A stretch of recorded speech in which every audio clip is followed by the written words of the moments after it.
Good afternoon, everyone. Welcome to our first town hall, AWDC town hall. We would give some people some more opportunity to join. We see that people are joining, so we'll just do the introduction and then get right into our presentation.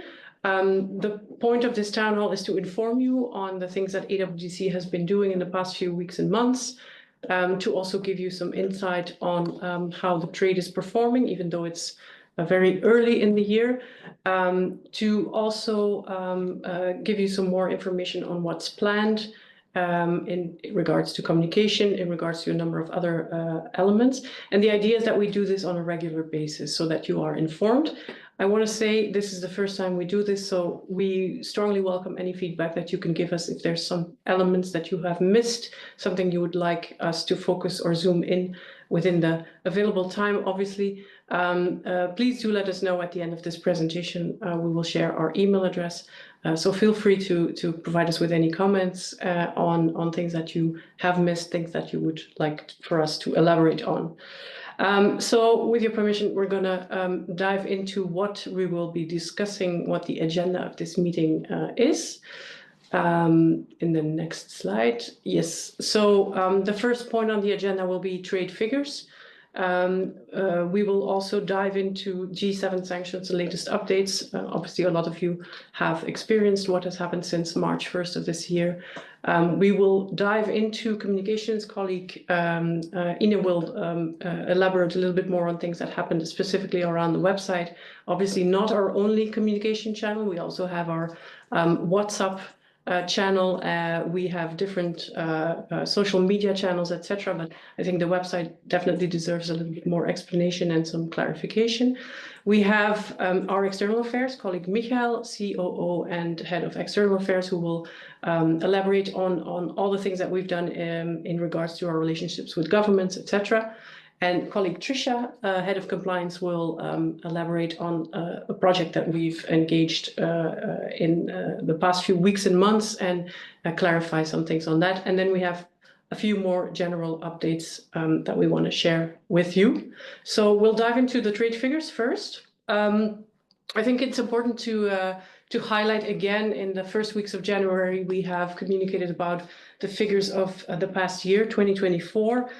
Needless to say, it wasn't a great year. I think most of you have seen those reports. We have communicated about it widely, that our trade amounted to $24.5 billion of traded goods, which we recorded through the Diamond Office, obviously, which is about a quarter less than 2023. I think everybody understands that our industry is in an unprecedented crisis. There's geopolitical tensions, there's dwindling demand, there's competition, increased competition of lab-grown diamonds or synthetic diamonds.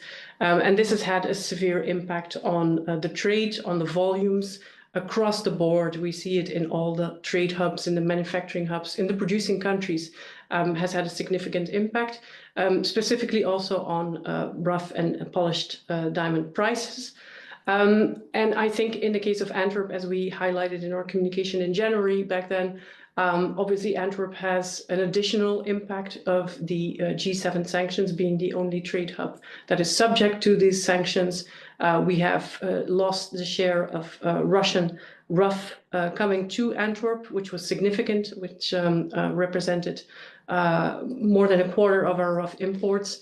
And this effect was very clearly visible, including a spillover effect of the sanctions regime. These are trends that we see again in the first 2 months of this year. Again, I want to highlight that this is just a short time frame. And I also need to highlight that, as you all well know, the indirect sanctions came into force on the 1st of March, 2024. So we're talking about the 2 months, the comparison with 2 months when indirect sanctions were not yet in force. So I think it's important to highlight that in the comparison. What we see, import registrations, for those who do not know what that means, it just literally means every shipment that is going through Diamond Office, either on an export or an import side, is recorded. So we see that in relative size, the number of import registrations stays roughly stable. Export registrations is where we see the first difference of about 15% less export registrations in January, February of this year. I think if you look at the rest of the table, you'll see that it also clearly highlights this pressure on diamond prices, as I've mentioned. In terms of total import carat, we see that the loss is, I would say, less pronounced than when it comes to the dollar values. Especially if you compare those two, you see that there's a significant decrease, minus 36%, in terms of the dollar value of our imports. So that's important. It does highlight that the trends of the past year, 2024, are still very much there.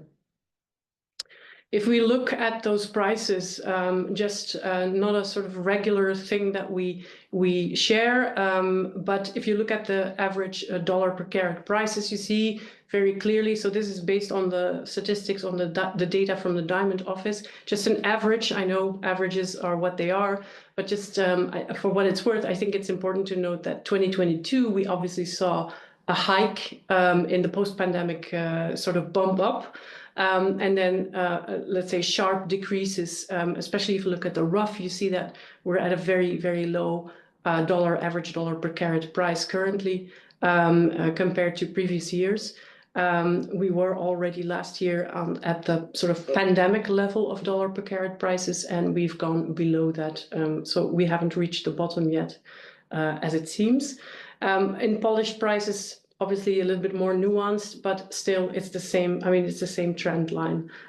So that indicates that there's a lot of pressure on diamond prices, both for rough and for polished. If we look a little bit more in detail, again, I'm going to say it at least two more times. This is a very short time frame, and this is a time frame when the indirect sanctions, let's say the sanctions with the most impact on our figures, were not yet in place. It will definitely be interesting to see how this trend or what the differences are in the next 2 months when we add those in the next town hall. But you see clearly that, and this is the trend, this is the same level that we see last year, is that on the rough side, the decrease is very sharp in terms of carat. But if you look at dollar value, which I think most of you find more interesting or more telling, is a minus 50 on average, a minus 50% in terms of the dollar values of imports and exports of rough coming into Antwerp. If we look at the polished, it's less pronounced, but it's still significant. It is, according to publicly available data that we have on, for example, the trade updates from GGPC from India and other hubs, we see it's consistent with what we're seeing in India. On average, it's a minus across the board for in both in terms of volumes and in values of minus 27%. Again, this is pre-indirect sanctions comparisons. So definitely will be interesting to continue following up on this closely. But unfortunately, the bad news is that the trend has not been reversed quite yet. If we look a little bit more in detail, obviously, again, here, if there would be recommendations or questions that you have regarding these trade updates or different figures you would like to see, please let us know. This is very helpful for us to make sure that we can share relevant information for our constituents. So you see that obviously the top sources for rough are the usual suspects, if I can say so. We see Dubai, we see Botswana, India, and Canada as the sort of major sources of rough coming into Antwerp, and then a smaller share of different sources. We've highlighted in this case, but again, feel free to comment if you would like to see something different. We have highlighted the differences on this 2-month period. We definitely see on top of there, ranked in sort of relative difference, Hong Kong, Israel. For us, I mean, the relative importance of these two hubs, I think, is well known. I think more importantly, what we see is a minus 52% imports from India and Dubai minus 61. That is definitely something that is noteworthy. Whereas we do see significant increase, for example, from Namibia. Botswana, again, Canada in line with what we see in terms of the production levels of these countries. Same applies for South Africa. So for the producing countries, I think we are pretty much in line with what we're seeing being reported from miners, from producing countries, KP figures, etc. If we look at the destinations of rough, there again, I think we do see that there's an impact. This is geopolitical tensions, this is market conditions where we see a sharp decrease of exports to Dubai. Israel, again, the relative importance of Israel, I think, plays a significant role. And the minus 44.5% India definitely reflects the current market conditions when it comes to rough. For polished, I think most important, we always first look at where we export polished diamonds to. And I think there I think it's a too short time frame to actually speak about trends, but I think if you look at this table, I mean, again, it's the usual suspects in terms of the destinations. We see Hong Kong still being a large destination. We see Dubai among it. We see obviously the USA among it. And UK is a bit of a surprise for this time frame, even though it's a very short time frame. Sorry, once again. But we see on the right-hand side in the table that obviously you see that on the retail side, look at Switzerland, look at Hong Kong, look at Italy, that there's definitely a decrease in appetite for polished diamonds. So that is something that we do highlight with a 45% increase to the UK. I have no explanation for that, but I'm always happy when I see green numbers appear on a slide. When it comes to the sources, maybe less important, but where do we import polished diamonds from? Then you see that there's a big chunk coming from the USA. Obviously, taking into account that those numbers do include grading, goods that come back from grading, etc. We do see, for example, Switzerland, a sharp increase of polish coming from Switzerland. I think it's in green, but obviously these are goods that are returned.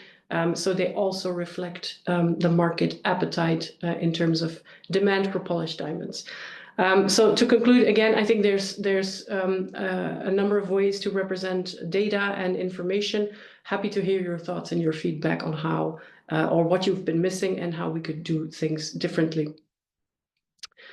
Over to G7 sanctions. I think here it's important that we highlight that we will and have continued to work towards protecting the interests of the Antwerp diamond industry, given the context that we have to operate in, which is a sanctions regime as dictated by the European Union. I think what's important that in the past few weeks and months, we have focused a lot on increasing digitization of the verification processes for the simple reason that the more we can digitize, the more we can eliminate potential errors. I think that's the first important element. And secondly, to try and make those operations as smooth as possible. That is now fully up and running. I think it's something we continuously evaluate and will continue to build on, working with our two partners in the Diamond Office, the FPS Economy and the FPS Finance. And a colleague, Michael, will touch on that subject in his segment as well.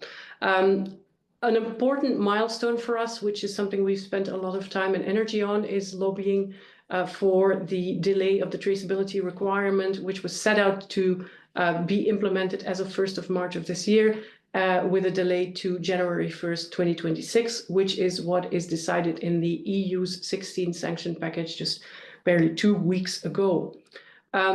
We think it's important, and I'll get into it in the next steps as well, that we make sure that our industry or that the interests of the industry are protected when it comes to implementing this requirement.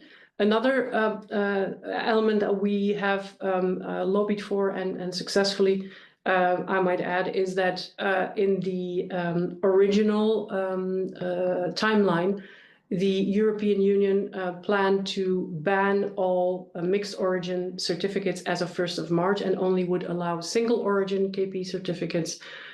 We have managed to change that and revert that to mixed origin with a country listing on KP certificates, which is implemented since 1st of March. It's important also for our stakeholders to understand that this also applies to your exports, apart from grandfathered goods, obviously, but that the European Union is also, when rough diamonds are exported, when they are issuing the EU's KP certificates, also are listing those countries, which means that you as a stakeholder have to provide the details on the different countries of the goods that you're exporting. But it's important because obviously mixed origin is part and parcel, pun intended, of the way we do business.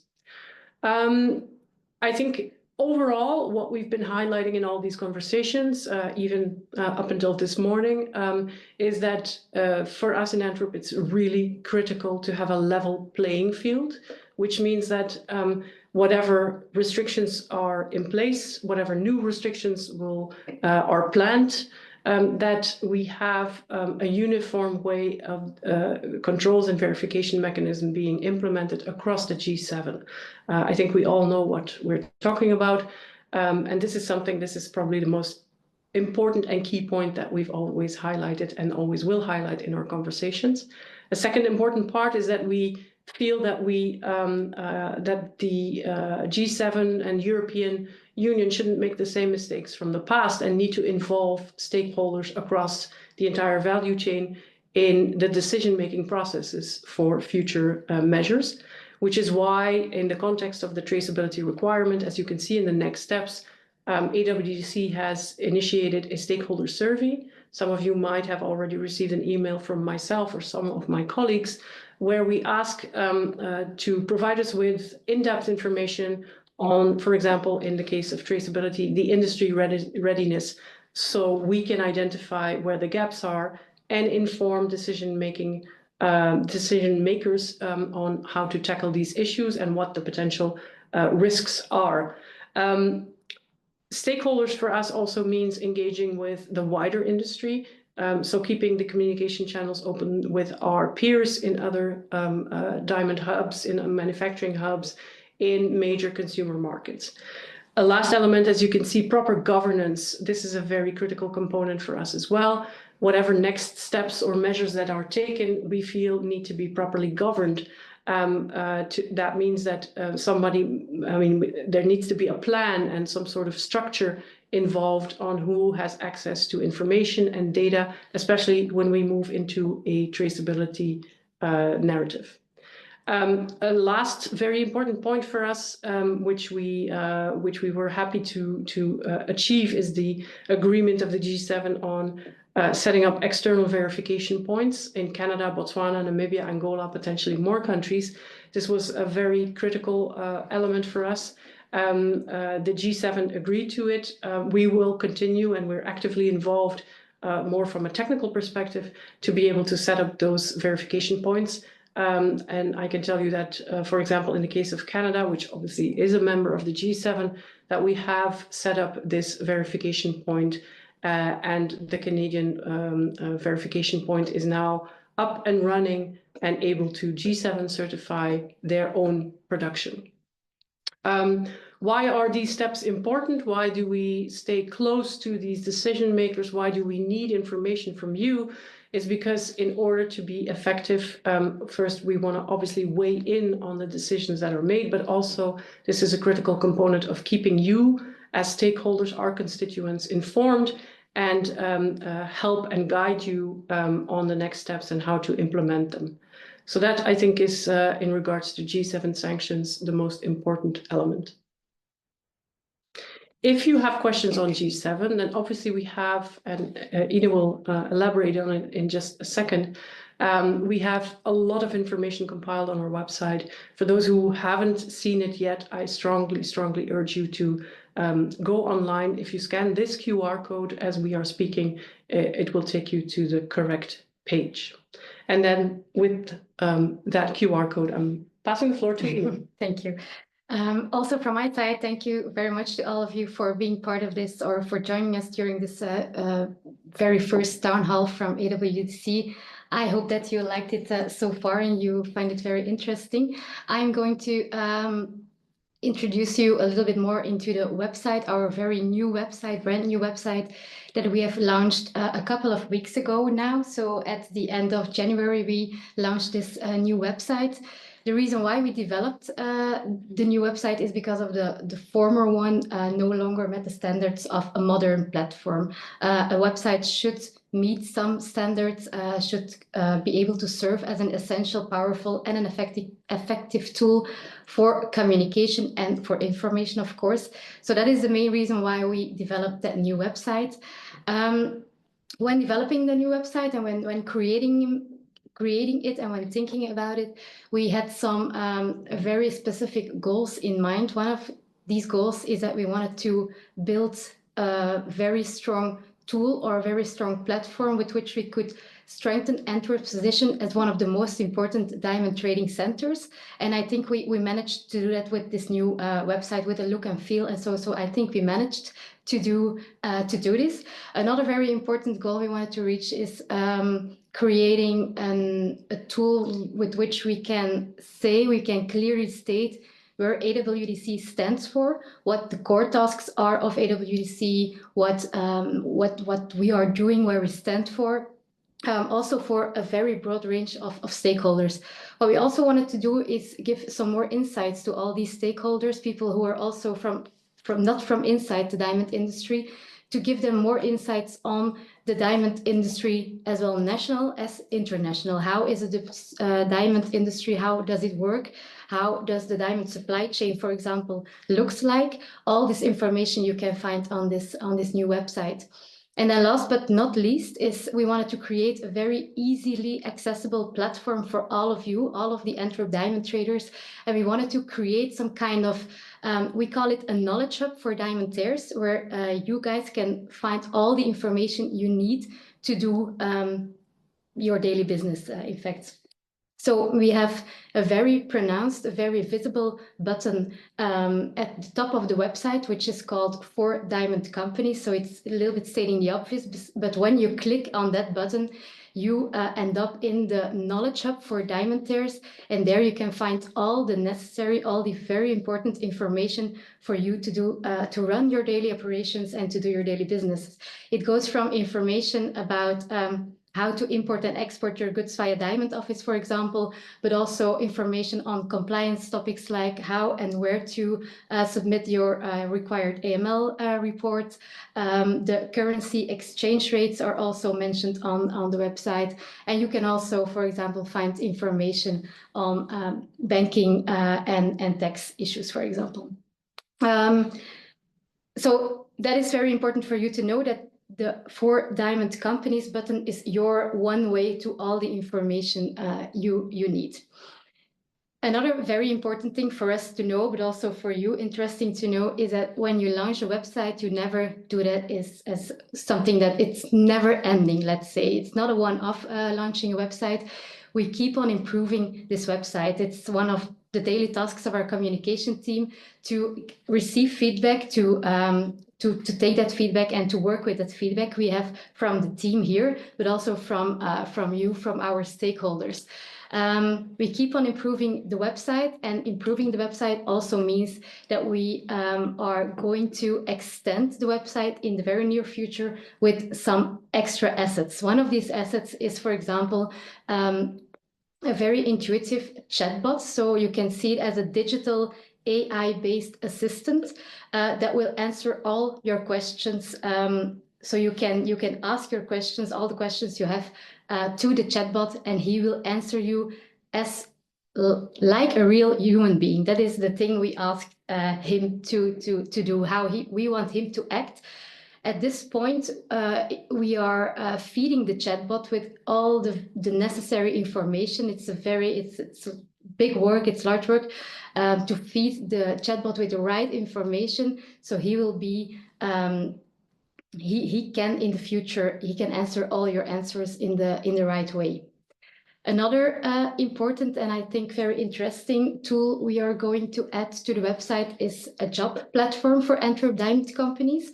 So this will be something where you can put your open vacancies on. All companies in the diamond industry in Antwerp can make use of this opportunity from this can make use of this tool. We are going to make it very easy for you to submit your open vacancies, and we are going to publish them on a very clear site, on a very clear web page on our site. It will be very easily accessible for everyone who is looking for a job opportunity or looking for a job in the diamond industry. We will communicate on this later when the things are more clear and when we are further in this process. But both of these things we are planning to launch in the month of April. Something else I want to add is that we are very happy to say that we made a good kickstart with the website. So as from the beginning until now, we had already almost 9,000 individuals who visited the website. It's quite a lot, especially when we are comparing this with the former website and the visitors there. Just a fun fact is that our visitors, they stay for an average of 3 minutes on the website. So this means that they are not just entering the website and going away immediately. They are staying around, they are checking the information, they are looking what they can find there. And I hope that they also find the information they are looking for. The top 5 of the most visited pages, that's also interesting, I think, to tell you, is next to the homepage that we are not taking into account the homepage, of course, is first of all the Antwerp Diamond data. This is a web page where you can find an overview of all Antwerp Diamond, our trade figures, let's say. So these are the import and export figures generated by Diamond Office, and the figures Karen showed in the very beginning of this presentation. You can find these figures also there. So we are uploading and updating these figures on a monthly basis. So you can always see how the Antwerp diamond trade is evolving and is doing. And this page is followed by another, it's not really a page, but it's rather a tool. It's the search bar. We developed a very intuitive search bar, a good working search bar. I think that was something that was also missing on the previous website. So we really took that and we improved the search bar so that it acts like a tool that you can use for finding the information very efficiently. So you can add a topic in the search bar and you will be guided immediately to the right web page where you can find all the information concerning that topic that you need on that moment. Now we have also, of course, the event page, a little bit stating the opposite, but it is the page where you can find an overview of all future AWDC events and industry-related events in Antwerp. You can also subscribe for these events via the website. I think the most of you did subscribe via our new website to join this very first town hall. Also, what you also can see on this page is an overview of all tenders that are organized in Antwerp. Also very interesting information, I think. And then last but not least, we have the 4 diamond companies page or button, which is also entering the top 5 of most popular pages on our website. The chatbot could be a she. Can be she, and we are still looking for a name for the chatbot. So if you have any suggestions, please tell us via the Markham email address we will show you at the end of this presentation. All right, up to me then, I think. My name is Michael. I'm the COO and Head of External Affairs at AWDC.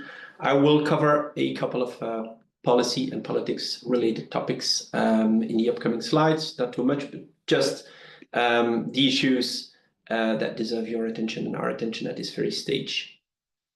First thing, we have a federal government since the 3rd of February this year.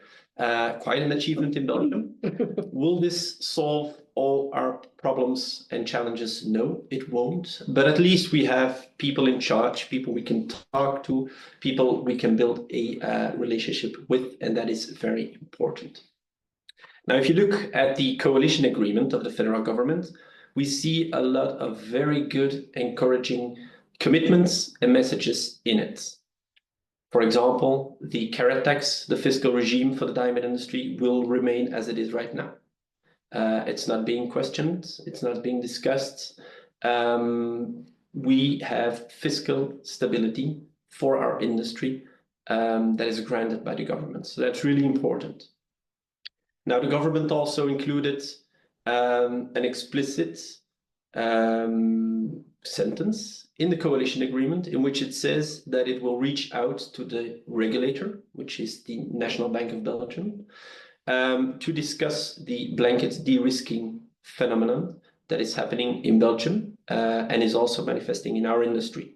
So blanket de-risking, meaning that banks in Belgium are refusing diamond traders or the diamond industry as a whole in order to avoid risks. This is a practice that is very harmful for our industry. And the federal government has taken, how would I say, the commitment to discuss this with the National Bank of Belgium. So that's really important. It's the first time that such a commitment has been included in a coalition agreement. Aside from that, we see that in terms of labor migration or access to the Belgian labor market, and also customs procedures, there are a couple of interesting commitments and plans and strategies from this federal government that aim at making these procedures easier, quicker, and more business friendly. So that's really important. And these are two topics that are of great importance, obviously, for you as diamond traders when it comes to inviting buyers here and importing and exporting your goods. So this is all very encouraging, and it's already a very big achievement, I think, for our industry to have these commitments on paper in the coalition agreement. We now have all the three governments in place. We have a new city government in Antwerp, a government of Flanders, and a federal government of Belgium. We know most of the executive people in these governments, the policymakers, ministers, and so on. Many of them are acquainted with our industry. With some of them, we already have relations, and now we're in the stage of building relations with all these people. So this is a brief overview of what we've been doing in the past weeks, let's say, or the past 2 months at a maximum. Of course, all policymakers, relevant policymakers, have been informed by writing or in writing about the situation and the interests of our industry. Now we're following up with one-on-one meetings, discussions, visits to the diamond industry, and so on. So, for example, the new vice mayor for Antwerp for diamonds, Mr. Johan Klaps, has visited the industry. We had a very extensive briefing with him and his team. We had a meeting at the office and with the Flemish Minister-President Matthias Diependalen to explain the situation of the diamond industry, our main challenges, and so on. And of course, we invest heavily in our relations with diamond producing countries, for example, and embassies of important trading partners here in Brussels. We still need to do a lot, obviously. The list is still very long. At least there's one name that we can move from the bottom box to the top box. Karen and I had a meeting with the office of Prime Minister De Wever this morning on G7 and a couple of other topics. So this is an established connections. Now, what is really important with these meetings is that we're not, how would I say, using these meetings to address single issues or cry for help. No, we are building relationships with these people because as an industry, we need to foster support, we need to have political capital, we need to have societal capital, we need to have credibility and trust so that we can collaborate with them and that we can rely on them and that they can support us whenever we need their support. So this is a very long-term agenda and strategy that we're doing. Now, a couple of examples of topics that we're discussing with these policymakers. Labor migration and Schengen visa, we've heard from many of you that it is very cumbersome to invite foreign buyers here or to employ foreign specialist workers in the diamond industry. For example, diamond sorters. The current legislative framework is quite rigid. We're trying to modify this. So we are engaging in discussions with the federal and the Flemish government to find a solution and make it easier to attract foreign professionals and have them work here in our industry. Obviously, access to banks remains a big priority. I already talked about de-risking, and this will always remain a top 3 policy issue on our agenda. And last but not least, very important from an operational point of view, we collaborate with the Ministry of Economy and with Customs in the Diamond Office to regulate and streamline the import and export of your diamonds. Now, it is of utmost importance that these procedures happen in a very swift, smooth, and predictable way. We've noticed that in the course of the past months and even years, there are incidents, uncertainties, unknown procedures, stalling, and so on. And this is something that we are actually resolving right now. We've had quite some discussions with the Ministry of Economy, with Customs, to establish a new framework to streamline and regulate the processes at the Diamond Office in order to make it predictable to you as a diamond trader. Now, last but not least, when we advocate these issues to the policymakers, like I said, we don't want to scream and yell and cry. No, we want to convince them based on facts and figures. So this is something that we'll do more and more as AWDC, is reaching out to you, to the companies, to the industry, to collect facts, figures, interests, and so on, so that we can inform our policymakers and convince them based on these facts and figures. Holding surveys is one way to do it, and we made a survey about labor migration because we would be very interested in knowing what your intentions and how would I say opportunities would be as a diamond company to attract foreign workers like diamond sorters. Is this something that you would do if the policy framework would allow it, and so on? So we've established this survey. You can access it through the QR code. The survey is about labor migration, but it goes a bit further than that, and it picks up on what Ina said before. It also contains a couple of questions about access to talent and people here on the Antwerp market. So we'd like to know from you, diamond companies, what kind of talent, people, skills you're looking for, and how we can assist you in doing that. So you'd help us a great deal if you could fill out this survey or reach out to us so we can discuss it and collect facts and figures. Over to Trisha. Hi, I'm Trisha from Compliance. Yes, most of you know me from the AML seminars. So I'm going to talk about a new compliance project that we're going to launch very soon. I already talked about it a few months ago during my AML seminar, so maybe some of you have heard about it. So to give you some background information, to support your AML compliance, we offer the compliance catalyst to the industry, compliance catalyst of Bureau van Dijk, maybe more familiar to you, that word, since already 2016. And as you know, the compliance catalyst, most of all, it's a risk screening tool. And it's also a database that contains company information. So basically, it helps you to do a part of your AML compliance.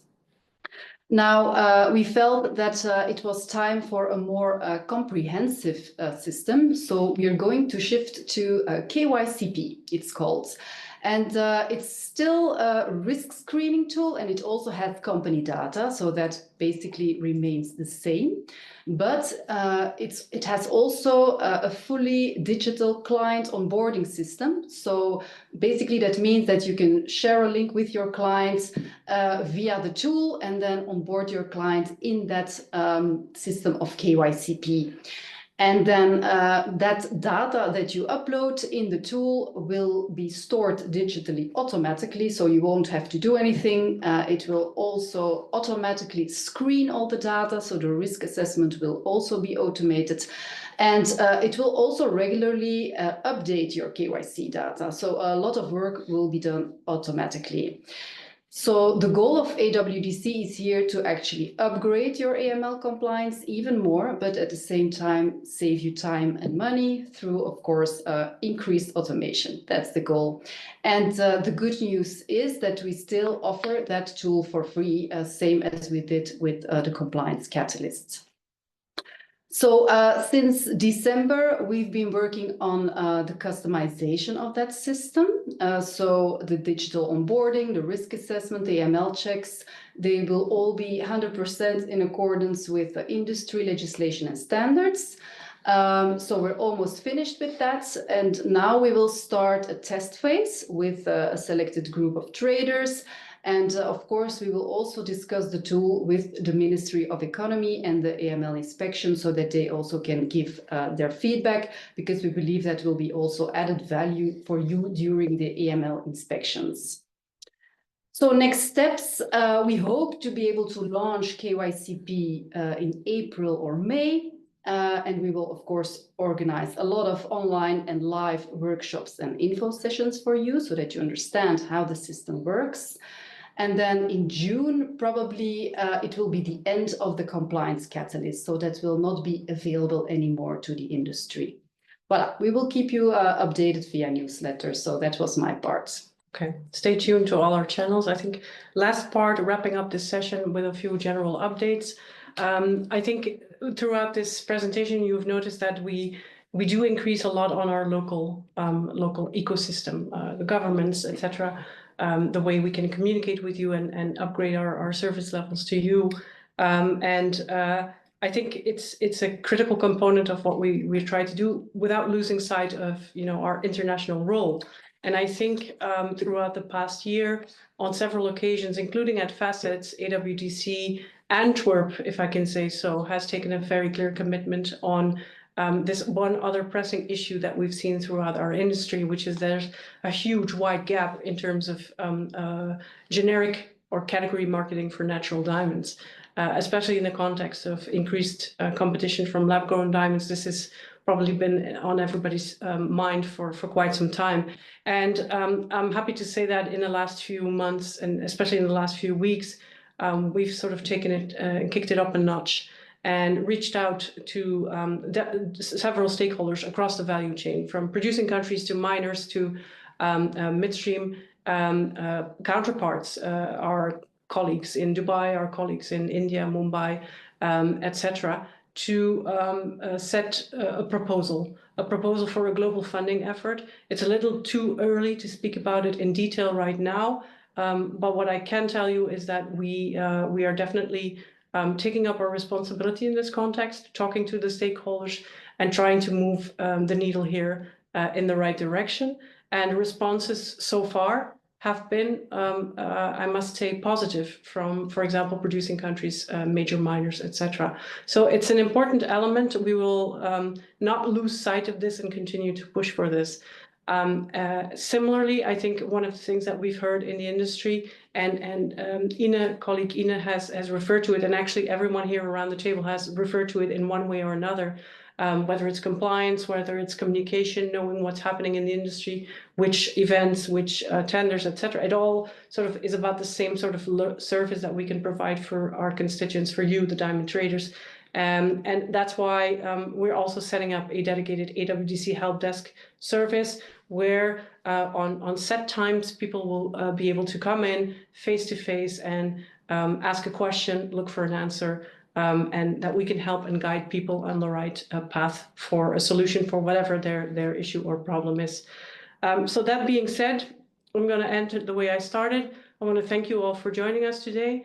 And I want to encourage you to get in touch with us, send us an email, get in touch with one of our colleagues, talk to your representatives in the board. If you have a question, those are your channels that you can use to get in touch with us and to help us improve what we do for you and how our service level can be improved to you, how we can communicate better with you and inform you better. So thank you all and hope to see you next time.